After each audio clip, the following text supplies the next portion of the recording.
So guys, आज से मैं इस चैनल पर BTTS सीरीज को स्टार्ट करने जा रहा हूँ और मुझे उम्मीद है कि आपको ये सीरीज बहुत पसंद आएगी। इस कहानी की शुरुआत में हमें बताया जाता है कि इस दुनिया में एक कॉन्टिनेंट है जिसमें कोई जादुई शक्ति नहीं है, मगर उनकी ऊर्जा का सोर्स डूची नाम की पावर है। इसलिए इस महाद्वीप को डूची कॉन्टिनेंट कहते हैं। यहाँ के लोग लगातार दो चीजों का अभ्यास करते हैं जो उनकी ट्रेनिंग को डूची की हाईएस्ट लेवल पर लेकर जाता है। ट्रेनिंग पूरी होने के बाद हर किसी का जीवन इस बात पर डिपेंड करता है कि वे आगे जाकर क्या करेंगे। डूची के लिए 10 चरण हैं, जिनके नाम डू विशेषज्ञ, do master, do grand master, do spirit, do सम्राट, डू पूर्वज, डू ऑनर, डू ओली और डू गॉड है। और इन प्रत्येक चरण में कई लेवल होते हैं। फिर हमें क्रो सिटी के जियो राजवंश को दिखाया जाता है, जो 3 बड़े शाही परिवारों में से एक था, जहाँ आज एरिना में सभी स्टूडेंट की डू लेवल को चेक किया जा रहा था। और अब जियो यान को आगे बुलाया जाता है, जो जियो राजवंश का तीसरा मास्टर था। जियो यान आगे जाता है तो सभी स्टूडेंट हंसने लगते हैं। जियो परिवार के एक मुखिया का बेटा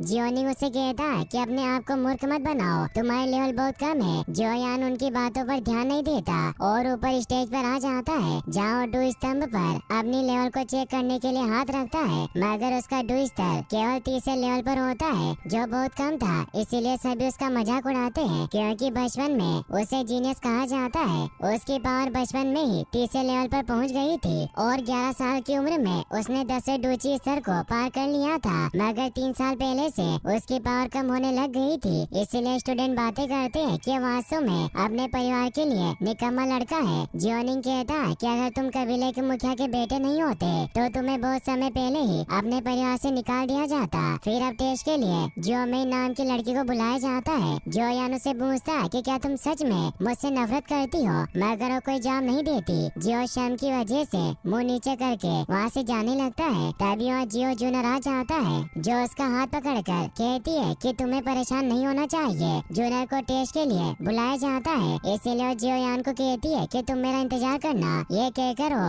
अपना लेवल चेक करने चली जाती है। वो जब अपनी लेवल चेक करती है तो उसका लेवल 9 होता है, जो बहुत ज्यादा था। इससे सभी हैरान रह जाते हैं और सब उसे देखने जाते हैं, मगर जियो यान वही खड़ा रहता है और मन ही मन में कहता है कि जूनियर मैं तुम्हारे लिए काफी खुश हूँ, मगर मैं तुम्हारे लिए अच्छा नहीं हूँ। तभी बारिश होने लगती है और हमें जियो फैमिली के मीटिंग हॉल को दिखाया जाता है, जहाँ जियाली बी नाम का आदमी जियो परिवार के प्रमुख जान जियो को धमका रहा होता है, क्योंकि उनके बाजार को हड़पना चाहता था। जान जियो जियाली को कहते हैं कि तुम हम पर दबाव नहीं डाल सकते, तो जियाली भी हंसने लगता है और कहता है कि मेरे पास बहुत पैसे हैं, इसीलिए मैं और एओ बाबा मिलकर तुम्हारे बाजार और वुटेन सिटी के 2 परिवारों का प्रतिनिधित्व कर सकते हैं। और बाजार हमेशा अपने हाईएस्ट बोली लगाने वाले का होता है और हमारा ऑफर तुम्हारे ऑफर से 3 गुना ज्यादा है, इसीलिए तुम हमसे मुकाबला नहीं कर सकते। और अगले साल जियो परिवार को क्रो सिटी छोड़नी होगी। इसे जान जियो के पहले और दूसरे एडर काफी गुस्सा होते हैं, जो 2 परिवारों के मुखिया थे,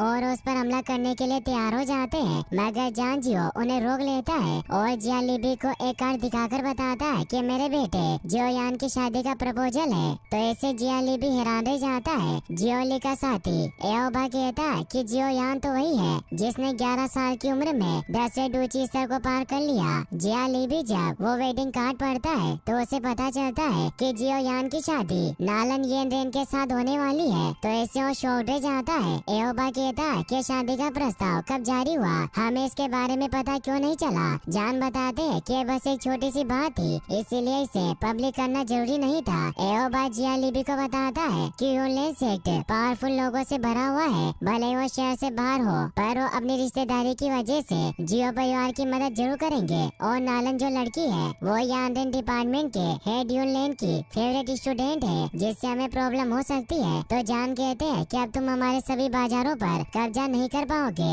और वो हंसने लगते हैं। जियाली भी उसे वापस वो कार्ड देते हैं और कहते हैं कि हम यहाँ से जा रहे हैं, मगर तभी वह मिस नालन अपने साथियों के साथ आ जाती है और उन्हें कहती है कि मैं यहाँ आपको बधाई देने आई हूँ, और उन्हें झुककर प्रणाम करती है। तो नालन से कहते हैं कि तुम्हें इतना विनर होने की कोई जरूरत नहीं है, हम जल्दी एक परिवार बन जाएंगे। नालन उन्हें अपने साथ लाया हुआ कलेक्टिंग पिल दिखाती है और कहती है कि ये मैं आपके लिए लाई हूँ, मुझे आशा है कि आप इसे स्वीकार करेंगे। इससे सब हैरान रह जाते हैं। नालन उन्हें बताती है कि इस पिल की मदद से आसानी से डू फाइटर अपनी लेवल अप कर सकते हैं, क्योंकि ये पिल क्यू एनर्जी को कंप्रेस सिंथेसाइज करके अपनी बॉडी में दाखिल करने की क्षमता देती है, मगर इसमें फेल होने की काफी संभावनाएं है। और अगर कोई इसमें फेल होता है तो उसकी लेवल 8 से 9 स्तर नीचे गिर जाती है। इसलिए ये पिल केवल 9 स्तर के लोगों के लिए ही काम करती है और उनके लेवल को अप करती है। जान उसे कहते हैं कि तुम्हें मुझे ऐसा उपहार देने की जरूरत नहीं थी। नालन उन्हें बताती है कि मैं सच्चाई छिपाना नहीं चाहती। मैं जान गई हूँ कि पिछले 3 साल से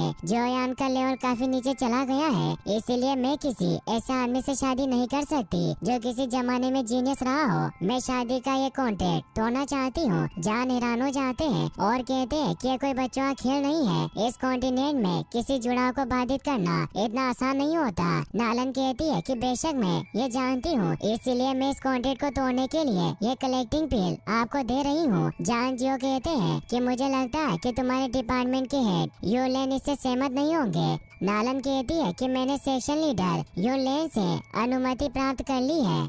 क्यों नहीं चाहते कि मैं किसी ऐसे व्यक्ति से शादी करूं जिसकी लेवल मुझसे काफी कम हो, और अभी आपका बेटा एक हारे हुए लड़के के अलावा और कुछ नहीं है। इसलिए अब आपके पास इस कॉन्ट्रैक्ट को तोड़ने के अलावा और कोई तरीका नहीं है। तभी नालन के साथियों में से एक आगे आता है और वो 7 स्टार दो ग्रैंड मास्टर जी में बदल जाता है, जो यूलेन सेट का ग्रैंड मास्टर था। यह देखकर जान नालन से कहते हैं कि तुम क्या चाहती हो कि क्या मैं तुम्हारे सामने घुटने टेक दूं? नालन कहती है कि भले ही आप अपनी तलवार निकाल कर हमसे मुकाबला करें, मगर मेरा फैसला नहीं बदलेगा। मैं सगाई तोड़ना चाहती हूँ। तभी जियोयान जूनियर के साथ वहाँ जाता है, क्योंकि उन्हें पता चल गया था कि नालन वहाँ आ गई है और जूनियर ने जियोयान को इस बारे में बताया था। जियोयान नालन से कहता है कि मैं कॉन्ट्रैक्ट रद्द करना चाहता हूँ और कहता है कि अगर ये शादी कैंसिल हुई तो एक कॉन्टिनेंट में हमारी बहुत बदनामी होगी और पीढ़ियों तक हमारा परिवार शर्मिंदा रहेगा। जियोयान नालन के पास जाता है तो उसे कहती है कि क्या तुम ही जियोयान हो? तो कहता है कि क्या मैं तुम्हें हैंडसम नहीं लगता?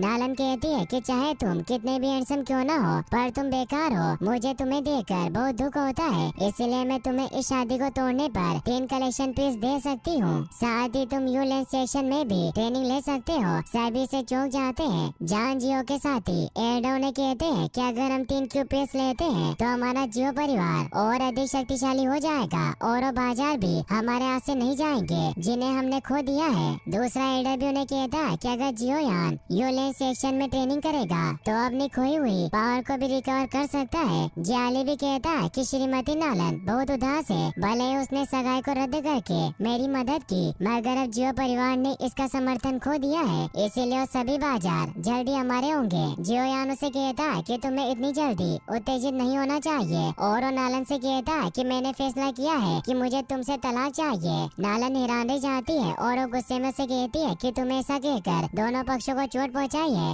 अब जी भी गुस्से में अपने पावर को एक्टिवेट कर लेता है, तो उसे रोकने के लिए जान जियो भी रेज लोएन पावर को एक्टिवेट कर लेते हैं, जिससे वहाँ एक धमाका होता है और वो दोनों लड़ने को तैयार हो जाते हैं। मगर नालन जी को रोक लेती है और जान से कहती है कि हम इसे दूसरे तरीके से हल करेंगे। मैं जियो परिवार को 3 साल देती हूँ। 3 साल बाद जियोलेन यूलेन वार्ड में आ सकता है और मुझसे लड़ सकता है, और अगर ये हार गया तो हमारी शादी नहीं होगी और ये सगाई टूट जाएगी, और अगर तुम जीत गए तो तुम मेरे साथ जो चाहे वो कर सकते हो। फर्स्ट एडर कहता है कि उचित नहीं है। कोई मूर्ख भी जानता है कि जियोयान की शक्ति के साथ ऐसा कोई तरीका नहीं है कि वो तुम्हें 3 साल के अभ्यास के बाद हरा सके। सेकंड एडर जान से कहता है कि हमारे जियो परिवार के लिए बस एक देरी होगी। 3 साल बाद जियो ली भी वापस हमारे बाजार को हड़पना चाहेगा। नालन उन्हें कहती है कि मेरा सबसे अच्छा ऑफर है जो मैं आपको दे सकती हूँ, और वो जियोयान से पूछती है कि तुम क्या चाहते हो। जियोयान भी उसकी इस शर्त को स्वीकार कर लेता है। तभी वहाँ जूनियर भी आ जाती है, जिसे देखकर जी को अजीब लगता है। नालन कहती है कि अब हमारी बाद में मुलाकात होगी। जियोली भी वहाँ से चला जाता है क्योंकि वो इस 3 ईयर एग्रीमेंट की वजह से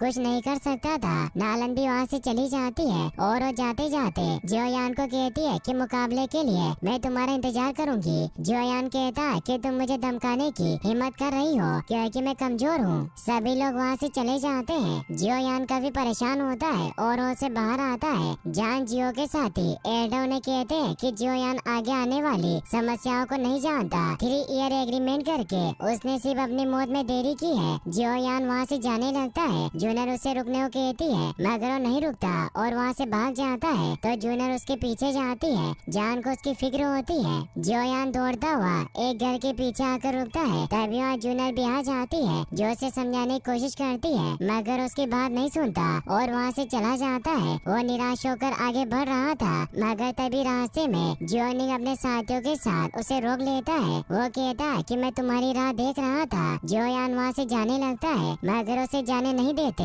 जियोनिंग कहता है कि तुम्हें तो बहुत बड़ा जीनियस कहा जाता था, मगर तुमने बहुत बड़ी प्रॉब्लम क्रिएट कर दी। और अगर तुम ये सोच रहे हो कि हम सभी सिर्फ इसीलिए चुप हैं क्योंकि तुम्हारे पिता कबीले के मुखिया हैं, तो ये तुम्हारी गलत फहमी है। आज तुम्हारे फैसले की वजह से जियो परिवार को नुकसान हुआ, क्योंकि अगर तुम सही फैसला लेते तो आज हमारे पास 3 क्यू कलेक्टिंग पिल होती। और तुमने कभी सोचा है कि इन 3 सालों में हमारे जियो परिवार का क्या होगा? मुझे नहीं लगता कि तुम वास्तव में मिस नालन से लड़ सकते हो। जियोयान उसे कहता है कि तुम ये सब इसलिए कह रहे हो क्योंकि तुम एडा के बेटे होने की वजह से वो कलेक्टिंग पिल हासिल कर सकते थे। अगर मैंने शादी का प्रस्ताव रद्द कर दिया होता। जियोनिंग इससे परेशान हो जाता है और उसे कहता है कि तुम दिखाना चाहते हो कि तुम नालन येन के साथ लड़ सकते हो, तो तुम्हें अभी कोशिश करनी चाहिए। मैं देखना चाहता हूँ कि क्या तुम मुझे हरा सकते हो। जोयान गुस्से में उस पर हमला करता है, मगर उसे कुछ नहीं होता और अपने हमले से उसे दूर कर देता है, जिससे सभी उसका मजाक उड़ाते हैं। जियोनिंग कहता है कि तुम्हारे पास बस इतनी पावर है। तभी वहाँ जूनर भी आने लगती है। जोयान अपने पावर को वापस से एक्टिवेट करके जियोनिंग पर हमला करने जाता है, मगर वो भी अपने पावर को एक्टिवेट करके जोयान को दूर फेंक देता है, मगर जूनर उसे पकड़ लेती है। जोयान उसे कहता है कि तुम्हें मेरे पीछे नहीं आना चाहिए था, क्योंकि एक लड़की को पुरुषों के काम में इंटरफेयर नहीं करना चाहिए, और उसे चुप करवा देता है। जियोनिंग कहता है कि वास्तव में ट्राइब के मुखिया का बेटा महान है, जो अपनी रक्षा के लिए लड़कियों की हेल्प लेता है। सभी हंसने लगते हैं। जोयान को इससे और ज्यादा गुस्सा आ जाता है और अपने फायर पावर को एक्टिवेट करके उस पर हमला करने जाता है, मगर नीम उसे मुक्का मारकर दूर गिरा देता है, जिससे जियोयान के मुंह से खून निकल आता है और वो उठ भी नहीं पा रहा था। जूनर उसे संभालती है। निंग उसे कहता है कि तुम जीनियस होने के बाद भी इस तरह नीचे गिरे हुए हो। जूनर को उन पर गुस्सा आता है, इसीलिए वो उन्हें अपनी आंखें निकालती है, जिससे निंग डर जाता है क्योंकि जूनर की पावर काफी ज्यादा थी। इसीलिए वो अपने सभी साथियों से कहता है कि हम सभी को संभल कर चलना चाहिए। इतनी भीड़ वाली जगह में किसी को भी चोट लग सकती है। सभी हंसने लगते हैं, मगर वो सभी को हंसने से मना करता है और वहाँ से चले जाते हैं। जूनर जियोयान से पूछती है कि क्या तुम ठीक हो? जियोयान अपने मुंह का खून पोंछते हुए कहता है कि मैं ठीक हूँ, तुम मुझे अकेला छोड़ दो, और वहाँ से चला जाता है। जूनर को उसकी काफी फिक्र होती है, मगर उसके पीछे नहीं जा सकती थी। जियोयान रोता हुआ जंगल में चला जाता है। उसे अपनी पुरानी बातें याद आती है कि लेवल कम होने की वजह से सबने उसका मजाक उड़ाया और उसके पिता को नालन के सामने शर्मिंदा होना पड़ा। जियोयान दौड़ता हुआ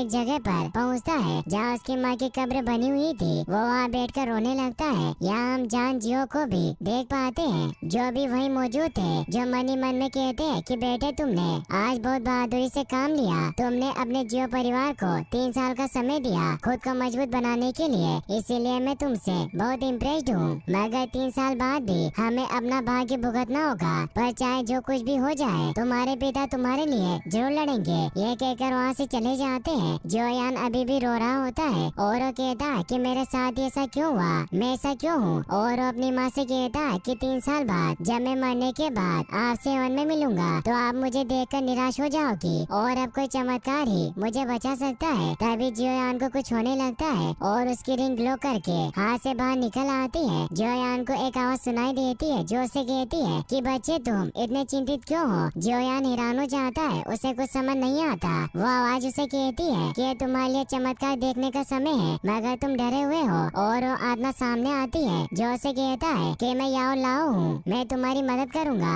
जियोयान उनसे पूछता है कि आप मेरी मदद कैसे करना चाहते हैं। तो याओ लाओ से कहते हैं कि अगर तुम 2 कॉन्टिनेंट में किसी को हराना चाहते हो तो तुम क्या करोगे। सबसे इम्पोर्टेंट बात ये है कि आपके पास लड़ने के लिए पावर होनी चाहिए। फिर वो एक एक करके डूची के चरण को पार करेगा। सबसे पहले कोई डू मास्टर बनता है, फिर डू ग्रैंड मास्टर, और ऐसे ही वो अपना लेवल बढ़ाता रहेगा। और अगर तुम भी इस मेथड को फॉलो करो तो तुम अपनी टेक्निक की मदद से नालन से लड़ सकते हो। इस कॉन्टिनेंट में डू क्यू एक स्किल बन गई है। सबसे मजबूत से लेकर सबसे कमजोर तक 4 वर्ग और 12 स्तर होते हैं, जिनके नाम हेवन, अर्थ, ब्लैक और येलो है। और इन प्रत्येक वर्ग को 3 लेवल में डिवाइड किया गया है, जिससे 12 स्तर यानी लेवल बनती है। जियोयान उन्हें कहता है कि मैं इसके के बारे में पहले से जानता हूँ। याओ लाओ से कहते हैं कि नालन की स्किल हाई लेवल ब्लैक पर है, मगर मैं तुम्हें इससे ज्यादा और कुछ भी सिखा सकता हूँ। जियो यान इससे खुश होकर कहता है कि क्या आप सच कह रहे हैं? तो याओ लाओ हमें जवाब देते हैं। जियो यान मन में सोचता है कि हाई लेवल स्किल्स बहुत कठिन होती है। साधारण लोगों के बीच सबसे मजबूत स्किल लेवल जर्दे तक होती है और कुछ शक्तिशाली परिवारों के पास ही केवल ब्लैक स्किल लेवल होती है। और जियो परिवार में सबसे स्ट्रॉन्गेस्ट स्किल लाइन फ्यूरी होती है। और ब्लैक एवरेज स्किल को हर कोई नहीं सीख सकता, केवल शक्तिशाली साम्राज्य के लोग ही इसे सीख सकते हैं। और सदियों से हेवन लेवल स्किल किसी के पास नहीं है, जिस वजह से नालन का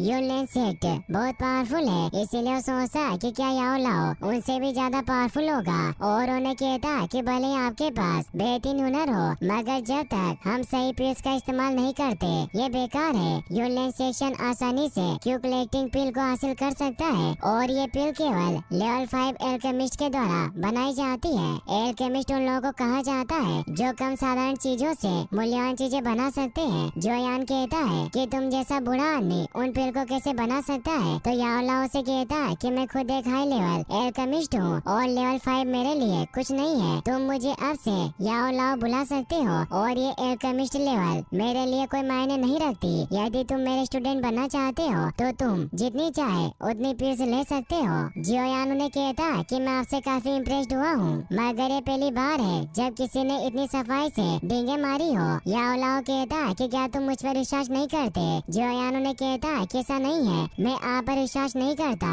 और आप जो कह रहे हो वो सच हो, मगर आपके पास इतना टैलेंट होने के बावजूद आप मेरी मदद क्यों करना चाहते हैं? इसीलिए मुझे आपकी बातें झूठी लगती है। याओ लाओ कहता है कि ऐसा इसलिए है क्योंकि पिछले 3 सालों से तुमने मुझे बहुत सी स्किल दी है। तो जियो यान इससे हैरान रह जाता है और उसे समझ आता है कि याओ लाओ उसकी अंगूठी में था, इसीलिए वो 3 साल से इतनी मेहनत करने के बाद भी उसका डू लेवल बढ़ाने की बजाय बहुत घटा। याओ लाओ जियोन से कहते हैं कि तुम वास्तव में बहुत होशियार हो, मगर मेरे पास 3 साल तक डूची को अवशोषित करने के अलावा और कोई विकल्प नहीं था क्योंकि मेरी सोल बहुत कमजोर थी। जियो यान को इससे गुस्सा आता है और उन्हें कहता है कि तुमने मेरी जिंदगी बर्बाद कर दी। याओ लाओ से कहता है कि तुम इतने गुस्से में क्यों हो? तो जियो यान शांत हो जाता है और कहता है कि मैं भूल गया था कि मैं किसी को हरा नहीं सकता। वो कहते हैं कि तुम्हें उम्मीद नहीं छोड़नी चाहिए, 1 साल में शायद मैं तुम्हें मजबूत बनाने में मदद कर सकता हूँ। जियो यान उन्हें कहता है कि मैं आपसे ज्यादा कुछ नहीं पूछना चाहता,